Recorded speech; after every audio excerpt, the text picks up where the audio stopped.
here to give you an instant analysis of why Auburn lost to Florida today.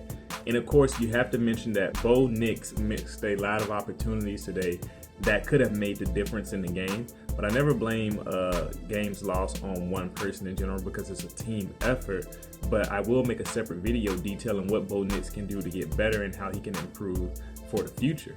I'm also going to mention how Auburn defense, they played well overall. It was a great defensive game for them, especially that front seven. Derrick Brown played a great game, had a lot of turnovers caused and returns. But Florida also tried to take advantage of the fact that Auburn likes to play man-to-man coverage in Kevin Steele's scheme. And for the most part, Auburn's DBs did a fairly solid job against the Florida wide receivers. But Florida also realized later on that Trask could aggressively take advantage of some of those man-to-man situations and throw back shoulders to some of his big receivers, or to roll it up and give his receivers a chance to make a play on the ball. And that worked quite a few times in which they were able to move down the field, keep some drives going, and get some touchdowns when their offense was finally clicking. So that'll be something that the Auburn defense wants to look out for in the future.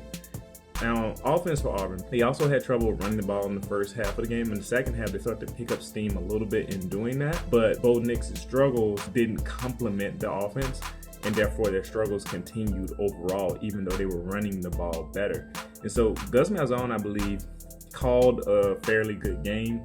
Maybe some people say he shouldn't have, went for it on those fourth downs and, some questionable things here and there. But the plays that were set up to attack the Florida's defense, they worked, which is why I'm going to make that video about Bo Nix explaining like, oh, this is what he should have done better. But yeah, the reason why Auburn lost the game is that they didn't take advantage of the opportunities that the Florida defense had given them.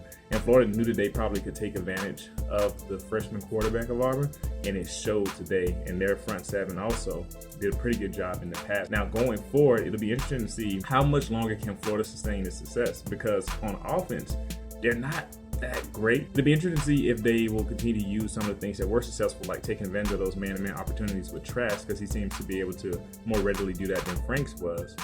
But running the ball is still a struggle for them outside of that 88-yard gain that P. Ryan got later on. So what do you all think? Do you think, do you predict that Florida will continue to win, and that they theoretically get to the SEC championship game this year? And also, what do you think Auburn's chances are at this point? How much success do you think Auburn can have with Bo Nix as their quarterback? Look forward to your comments below.